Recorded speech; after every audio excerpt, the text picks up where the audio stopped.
Senhor presidente, João Elias, secretário Darlan, todos os edis, público presente que nos acompanha, agradeço a presença de todos, senhores e senhoras, a todos que nos ouvem pela mania, uma boa noite a todos. Eu encaminhei uma indicação, solicitação da comunidade Laranja da Terra, a Dom Miguelina frisou hoje a comunidade lá, sobre um saneamento básico da comunidade. O município está sendo privilegiado aqui na cidade. E lá, a vila, que se chama Vila do Sul, já fizeram pedido diretamente ao prefeito, já pediram, reivindicaram várias vezes, mas realmente, assim, há uma necessidade de fazer aproximadamente 200 metros, em que vai atender ali aproximadamente 30 ou mais casas. Porque cada um, sabe, na zona rural, quando não tem saneamento, e essa vila que está lá, cada um joga nos fundos das suas casas, né, em geral. Então, tem condições de fazer para que faça uma guia, que faça, né, até mesmo esse saneamento, a prefeitura possa fazer até mesmo uma fossa maior, onde que joga, para não jogar no rio, né, constrói lá uma fossa e jogue para poder futuramente solicitar, porque aqui na cidade, a partir da implementação do sistema aqui, vai ter caminhão de vez em quando aí fazendo, né, a suga da fossa que vai ter. Então, a CESAM vai poder atender também, quanto solicitado, para retirada naquela comunidade, para não jogar, né, no córrego lá. E a gente pede em nome dessa comunidade para que isso seja atendido o mais rápido possível. Também, hoje, né, o colega Rogério enviou para mim a publicação do decreto número 96, 2019, do prefeito sobre a regularização fundiária de Pequiá. Com certeza, a nossa comunidade está muito satisfeita com esse decreto, entendeu? A gente espera que o decreto seja implantado, que não fique apenas no papel ali, em que a nossa comunidade, porque nós estamos no mês de agosto, iniciando setembro, se fizer essa documentação direitinho, tem certeza e convicção que o prefeito pode dar, no final do ano, um presente de Natal àquela comunidade, entregando o título da terra àquelas pessoas lá. Simbolicamente, pega o mais velho ou pega o mais novo, né? Entrega um simbolicamente com uma grande festa, fazendo nessa realização, quer dizer, um sonho dessa regularização. E, com certeza, toda a comunidade vai ficar muito satisfeita e a gente espera em Deus que isso aconteça o mais rápido possível. Eu também, hoje o assunto, não querendo ser redundante com os colegas e repetindo as palavras, né, de todos sobre o transporte escolar. Na região lá, tem o João lá em cima do Príncipe e tem eu em Pequiá, somos só nós. E lá, na região nossa ali, de Pequiá principalmente, ontem e hoje, né, segunda, terça, essas coisas, eu tive visitas de vários pais na minha residência, me cobrando sobre o transporte, falando do transporte, meu filho não foi chamado, o meu filho não está sendo atendido, o meu filho, e assim vai. E eu andei lá na região todinha e vi o mapa na mão de cada motorista, aonde estava sendo o itinerário determinado. Porém, eu vi mapa lá, em que dá acesso a alguns lugares que nem estrada tem. Entendeu? Lá, inclusive, era propriedade do meu pai, antigamente, aonde que sai do Três Pontes, passa no córrego do Tanque, que a gente fala, e vira lá para o lado do Bom Destino. E lá nunca foi estrada de carro. Então, nunca foi. Lá é uma estrada que a gente passa a cavalo.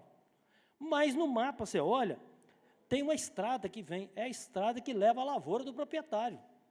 E que leva à torre, aquelas torres da Furnas, mas não dá acesso lá.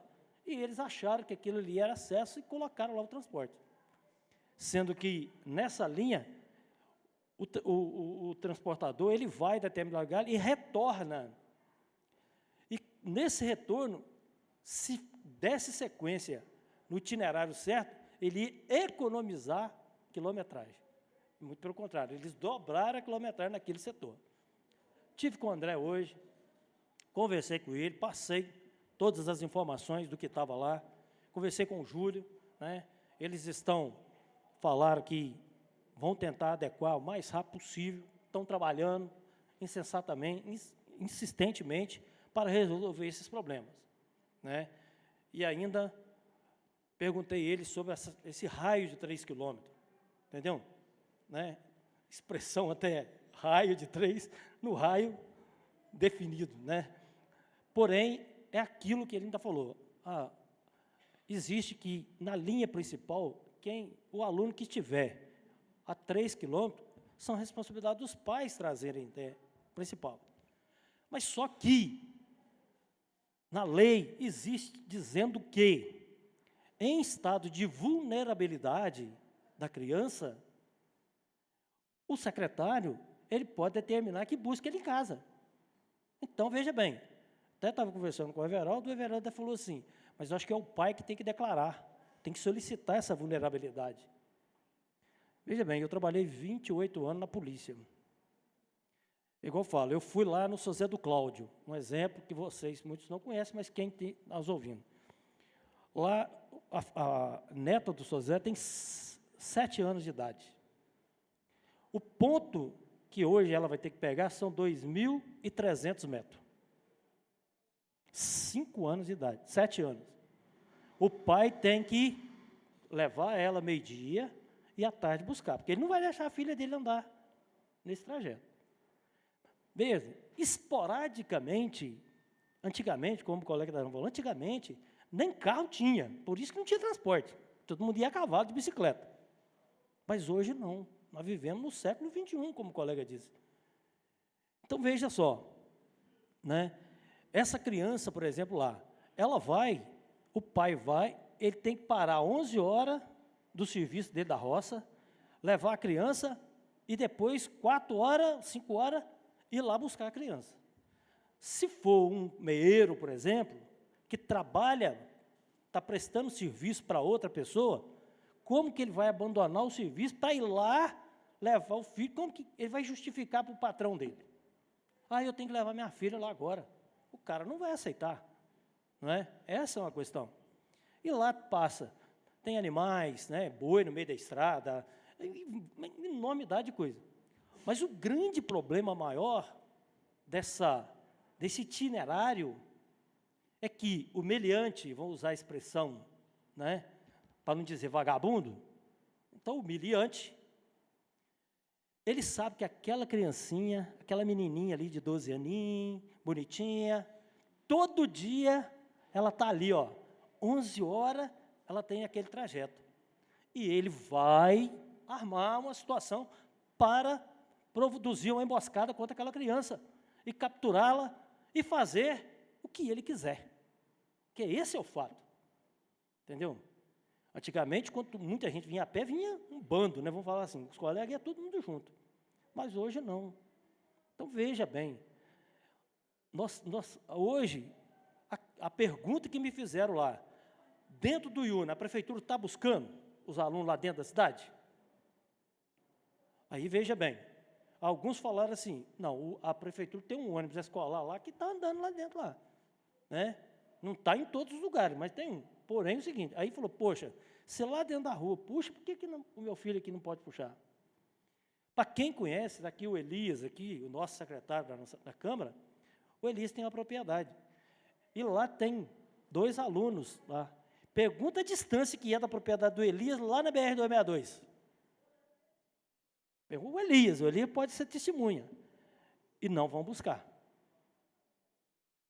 Na Rota Laranja da Terra, tem uma criança, ela, filha do Joãozinho, irmão do Paulinho lá, quem conhece aí onde mora. O ponto que ela vai pegar, o transporte, é em frente à escola de Laranja da Terra, dá 3,5 km. 3,5 km.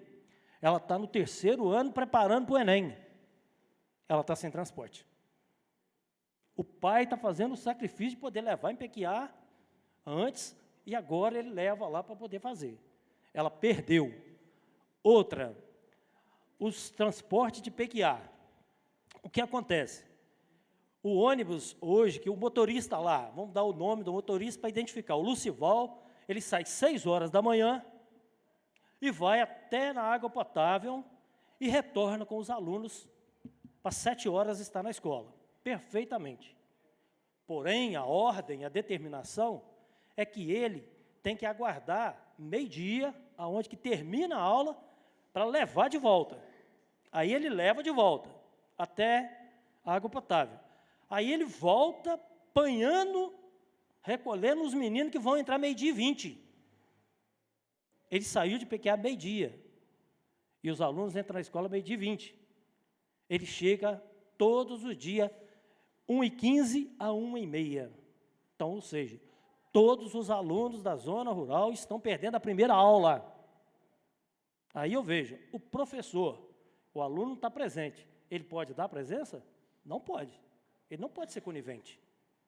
E esse aluno, por mais que ele dê o conteúdo para esse aluno, o aluno vai ser prejudicado, porque não há conteúdo sem uma explicação digna do professor. A explicação que você domina a situação. Às vezes você não precisa nem copiar, uma explicação que o professor der, você pegou tudo. Então, o que acontece? Esses alunos estão sendo prejudicados. Então, veja bem, o Xará, que está responsável, diz ele que eles deram para ele 15 dias de prazo para fazer essas rotas, para acertar. Né? A gestão deu 15 dias de prazo a ele para fazer o relatório para um processo de licitação. Né? Veja bem, 15 dias é muito pouco para essa bagunça que está. Ele não vai conseguir. O município é muito grande. Né? Então, veja bem, vai ser difícil. Lá, antigamente tinha 2 veículos, agora está com 1 veículo só. Lá nos Pilões, mandaram um ônibus. E o ônibus não passa na ponte. Ele tem que manobrar em cima da ponte para atravessar. Aí, suspenderam o ônibus. Vai ter que botar um micro-ônibus ou uma van. Quer dizer, chegar a esse ponto. Então, a pessoa que está lá em Vitória, ele olha, aquilo ali a gente vê pelo mapa Google que foi tirado, e não vê a realidade. E aquilo que foi falado. Todo mundo sabia, nós estamos no meio do ano, gente. O que está pegando exatamente é essa situação, no meio do ano, onde essas crianças estão sendo prejudicadas. E outra, fui procurado também por uma família, a mulher tem 3 filhos, ela perdeu a Bolsa Família. Porque o filho tem mais de 30 dias que não tem presença. E as professoras aí sabem que tem que ter a declaração de presença para receber, não é verdade? E perderam. E estão perdendo. Além de perder o Bolsa Família. Pois não. Permite uma parte? Pois não. Aí que a gente vê a falta de responsabilidade, igual o vereador Paulinho falou aqui, que eles comemoraram a economia. Olha bem, isso, gente, olha o prejuízo que está causando a esses alunos. É mais ou menos, só vou fazer uma comparação, é mais ou menos você deixar de adubar a sua lavoura. Tá? No próximo ano você não tem colheita. Assim eles estão fazendo com aluno do município. É irreparável o que eles vão causar com os alunos do município. Obrigado. Ok. Então, veja bem, essa é uma situação, o prejuízo moral, educacional, de conhecimento que o município perdeu, se os 11 milhões estipulados pelo prefeito que tinha em caixa, se tivesse usado na educação, não valeria a pena. Não, eu acho que realmente foi. Né? Mas, veja bem, aí vem a pergunta também. As obras da de Olinda, como é que estão? Estão paradas?